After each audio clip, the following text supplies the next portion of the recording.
Testing 1 2 3. We are re-recording. This is a redo of my July favorites. I am serious about my favorites, folks. So if somebody's telling me that there's an issue with sound, then there's an issue with sound, and I can't have that. I listen, I'm like, why is the audio so low? I go through mics because I do a lot of videos. So I gotta make sure the sound on my computer is off. So yeah, so I have to make sure. So I have to constantly test my mics, and it's sometimes, unfortunately, not until someone tells us that the video is, you can't hear it, that, you know, there's a problem. I hate that that is the case, but you know, I crank out a lot of videos. These mics go through a lot with me, so sorry about that, folks, for those who tried to watch the first one, the first July favorites that I created. And I am in a new space in my house. I had to come downstairs to do some reading, to do readings in my son's old room. This is actually more like a den or an office, if you will, because you can tell by the closet. It's not, I'm not going to open it because he still has quite a bit of his personal stuff that will be coming out shortly. In there, that's a closet, but it feels more like a den closet, not a closet.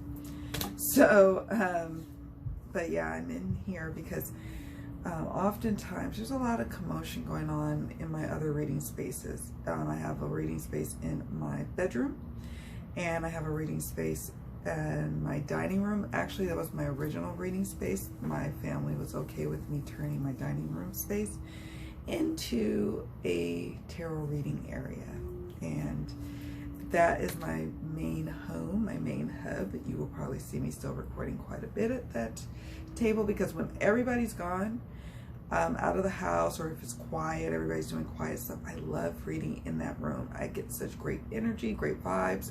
Maybe it's close to the kitchen. I don't know why I like that space so much. It's light and bright. This room has advantages. It's the coolest room in the house. It is not always the quietest, because it is like off the den. The den is like right next door. So we'll see how it holds up with noise.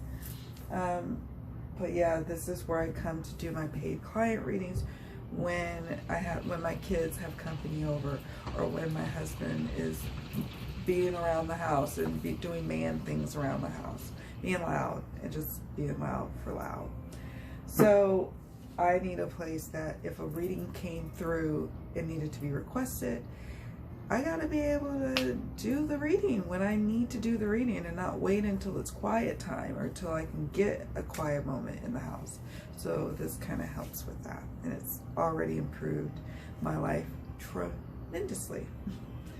So I am going to probably have to cut this video quite short, because I'm getting ready to do the live for part 2 of the Q&A session. I had to do it in 2 parts because it was too big otherwise.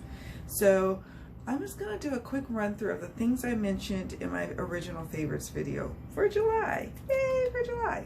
Okay, let's go through it, shall we? I'm just going to go through how I did the last time. We talked about crystals. I was working quite a bit with green calcite this month. In July, here's my big honka piece of green calcite.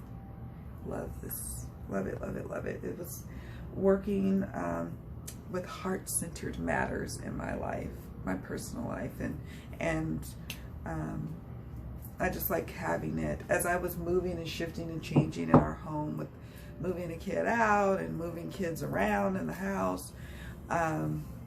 It was just nice to have something beautiful and serene and quite heart chakra centered to help me through these big transitions. And as you guys know, I've been going through quite a journey, both in all in my personal life, really, and, you know, professional, but for certain my personal. So to have a stone that I love and adore with me is very helpful. So Next up, let's talk about the book that I have been on and will continue to read. Is The Amazing Power of Deliberate Intent by Esther and Jerry Hicks, The Teachings of Abraham. And it says, living the art of allowing things to happen.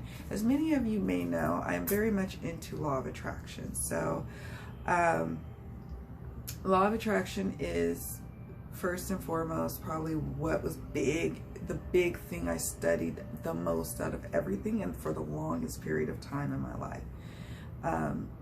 So I have read this book before, but I read it with young eyes, I like to say. Now I'm reading it with a little bit older eyes.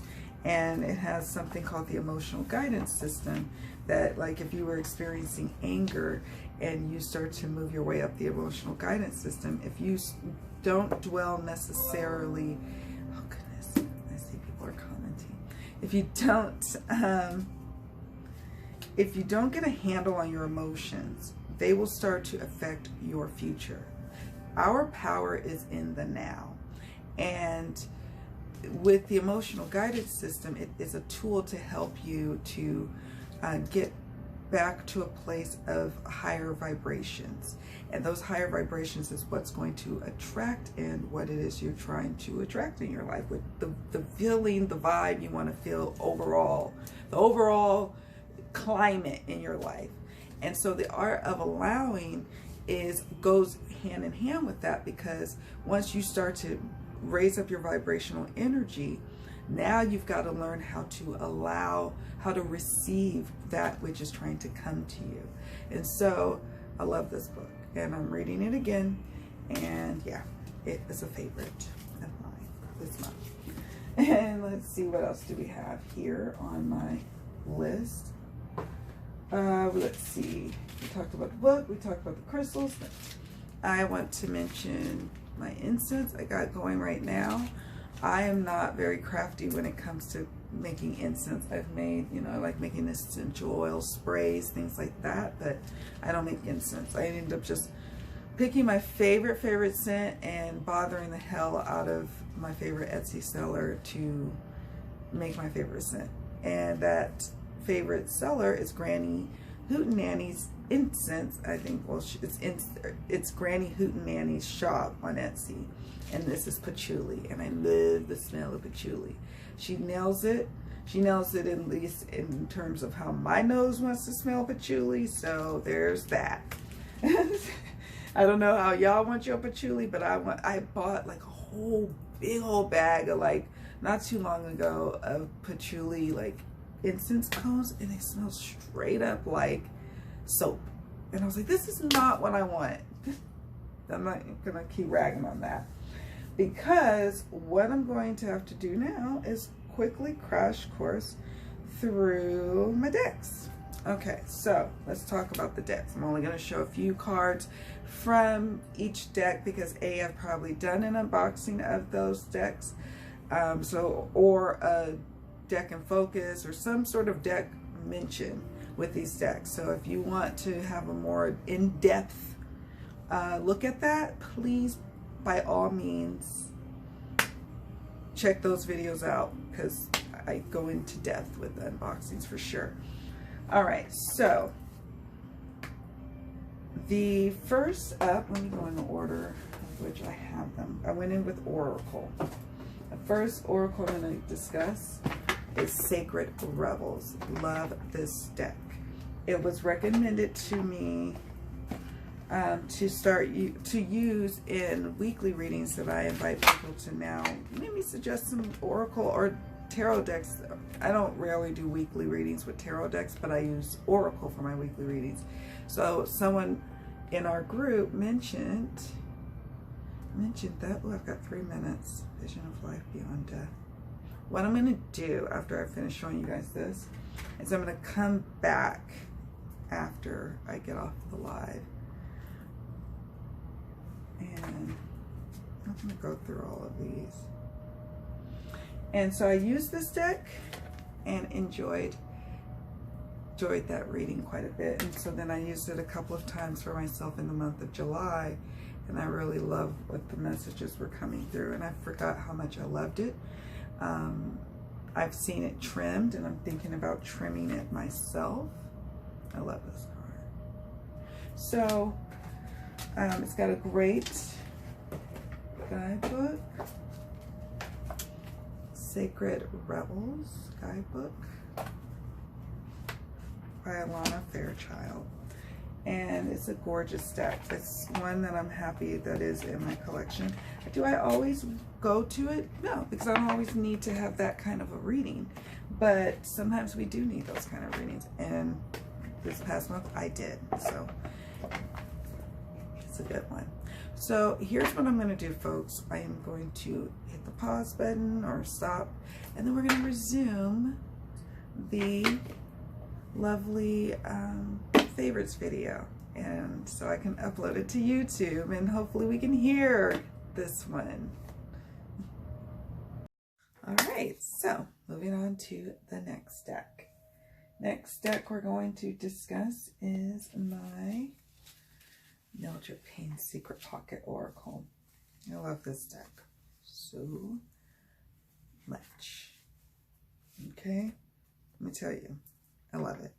Every time they come out with an expansion pack, I'm all over it because I want every last card that belongs to this little deck. I don't have the Deviant Moon. Here's the backs. I don't have the Deviant Moon Tarot or any of the other decks. I just have this one. It's the only one I'm called to use. I etched it in black. There's the owl, the moon,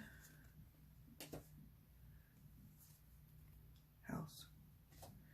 Here's one from the expansion. I just did an unboxing, I think. I have an unboxing video, boy, of the latest expansion. Fish. Wall. And either you love this deck or you don't. And I'm in the camp that loves this deck. Storm. Okay, and let me show you what I did. So this is a bonus or an addition to this July favorites video that wasn't in the one that had the poor sound. Okay, so what I do is I have like this oracle guide, but it on the cover has Oracle of Echoes, but that's just because I love Anna Turian's art.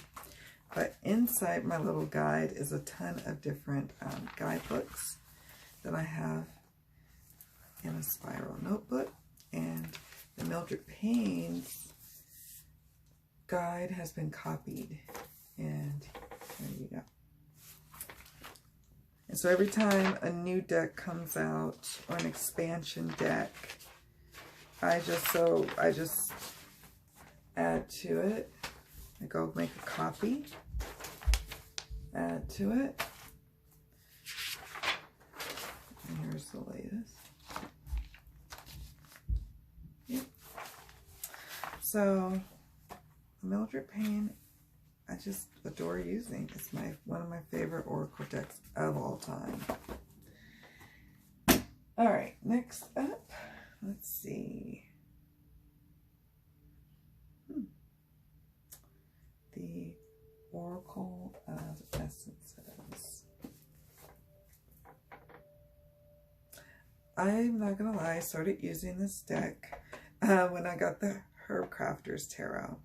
I didn't start using this deck. I actually have been using this deck for quite a while. I've owned it much longer, but I really started using it when the Herbcrafter's Tarot came onto the scene.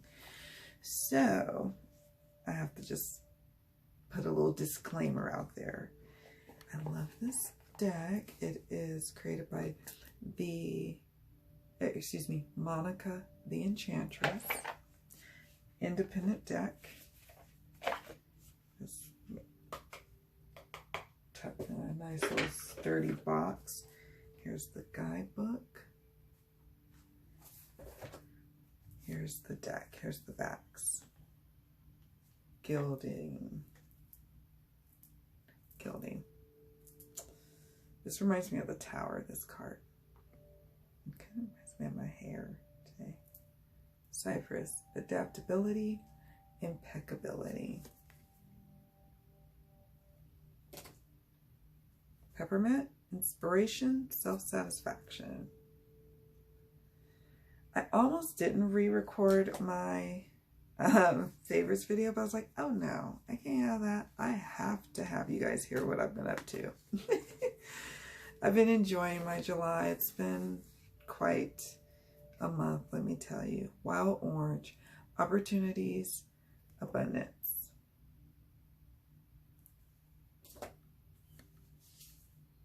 Sandalwood, spirituality, faith.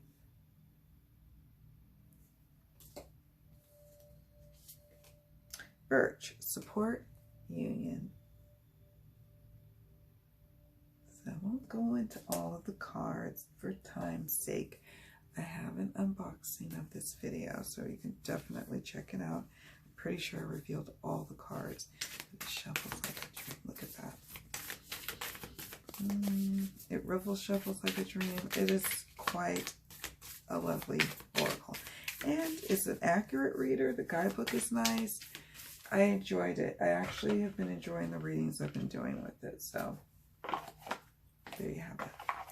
So that's it for my oracles to discuss. Now we're going to move into the tarot. Uh-oh. I just realized that one of the tarot decks is not in here, I don't believe. And I want to make sure there's no other ones that I'm missing. It is the Bohemian Gothic Tarot. I love that deck. I'm not going to run out and get it. That's one of the downsides for me to having multiple places for my readings. There's decks like there and there and there and there. And the Bohemian is upstairs, so I'm not going to go get it. But you guys have probably seen me do an unboxing of that deck. I have it in many of my favorites videos. So I'm not telling you anything you don't know about me. I love the Bohemian Gothic. It's gorgeous. It's moody. It's accurate. It is so flippin' accurate. Like, I can't even tell you. So that's number one of my favorite tarot decks. So I'm sorry, guys. I'm going to go get it. All right, next up is the Herbcrafter's Tarot. I mentioned that earlier. This is one that I just put in a giveaway for my channel and for my website membership. And artwork is by Joanna Powell Colbert, written by Letitia Guthrie. I really like this deck. I was so flippin' surprised by how much I liked it. So much. So you have that.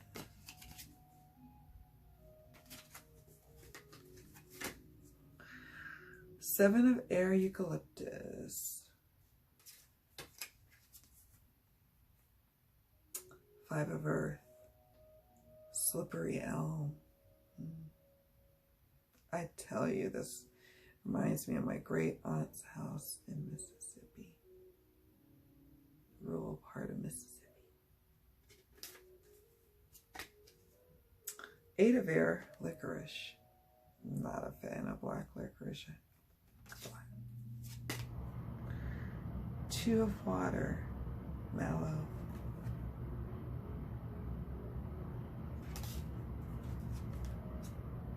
Three of Earth, Raspberries. Here's the backs.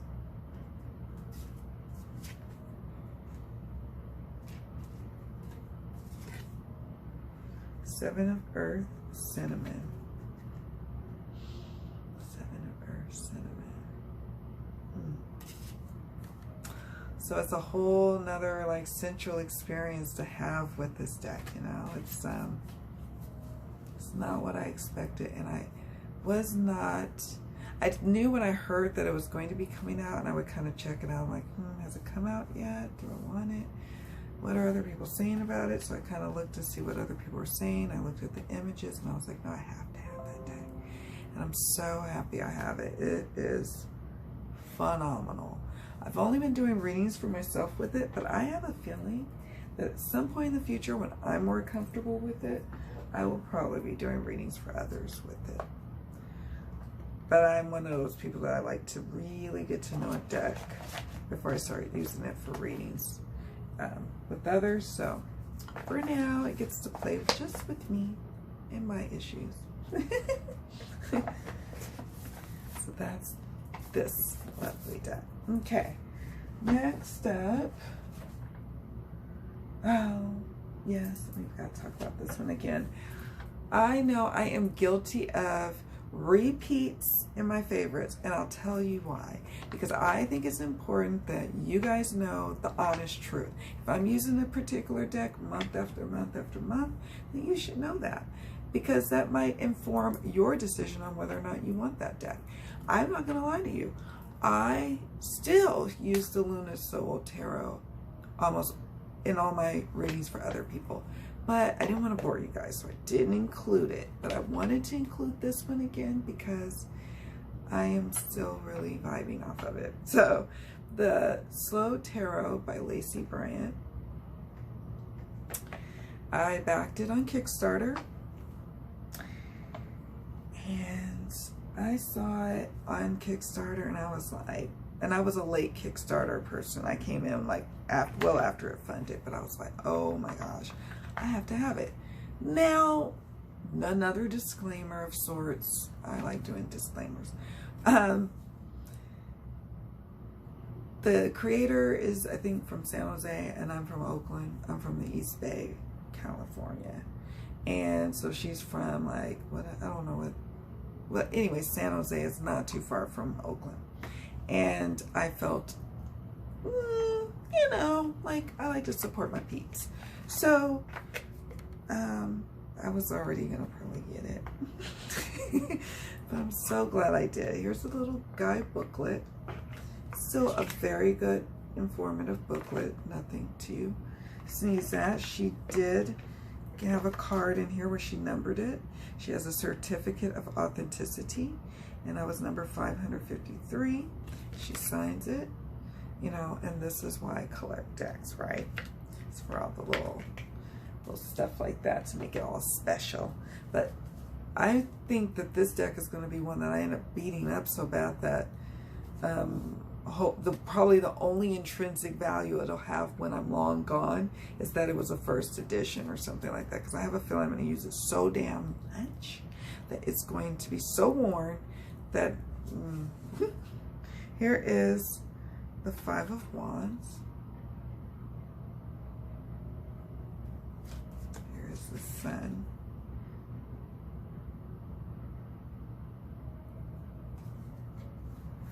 Here's the Ace of Pentacles.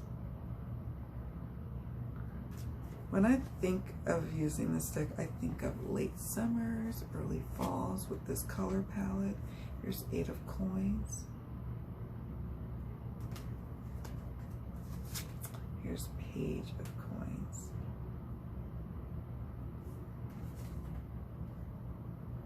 Not your traditional Seven of Wands, but it works.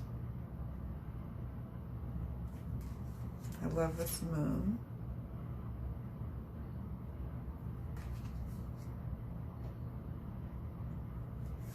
Eight of Wands.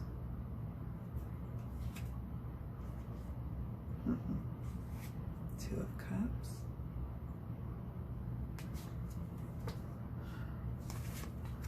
Nine of Cups. Two of Swords. Two of Coins. Strength.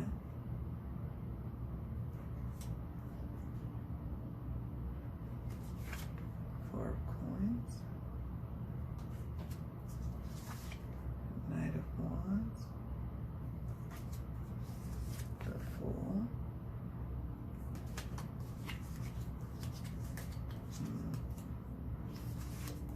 a star.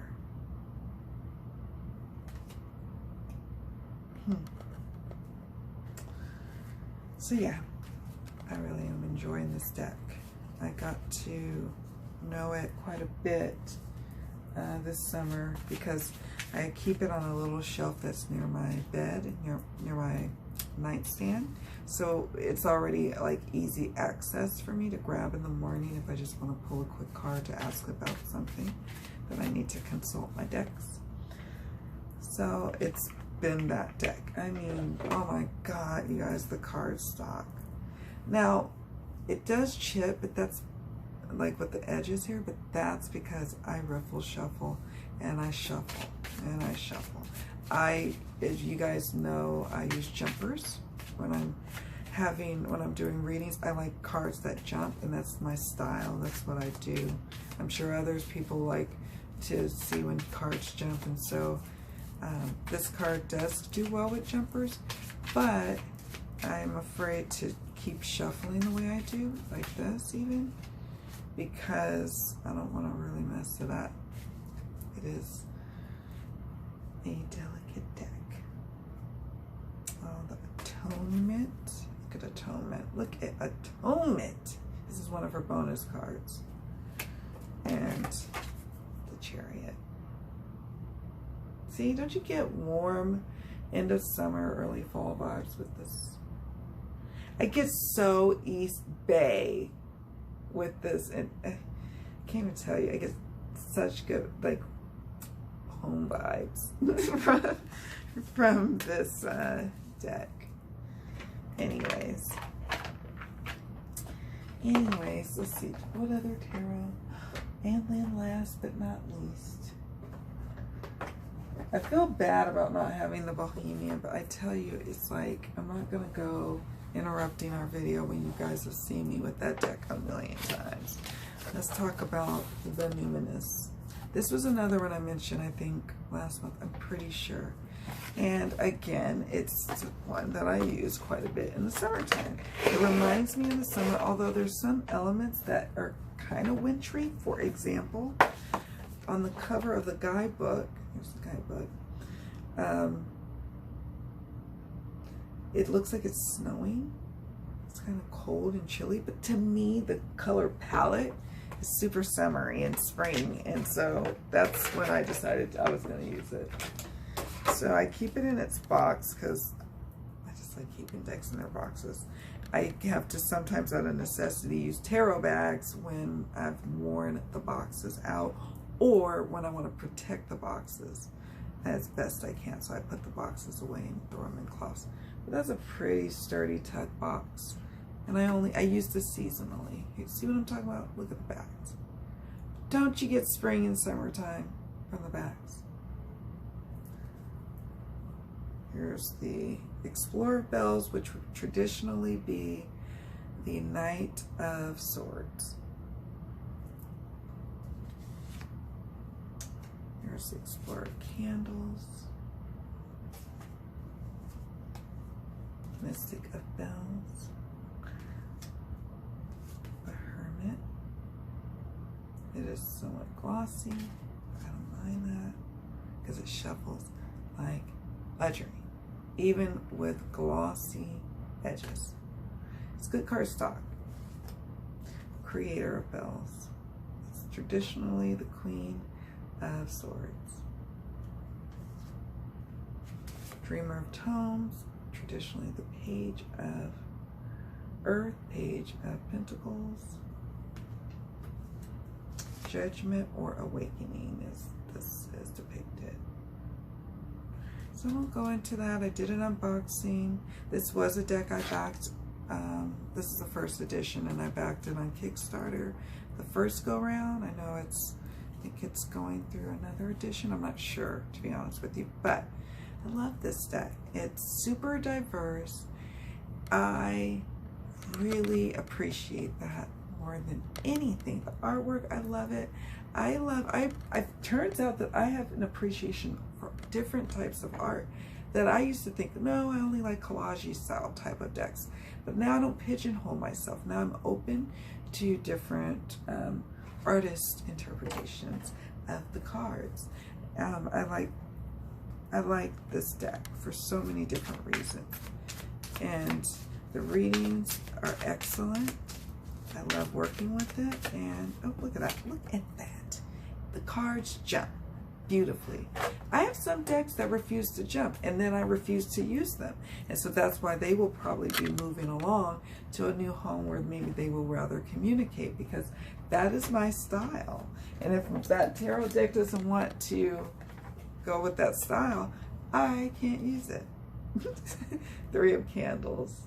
That was the card that jumped. Three of Wands.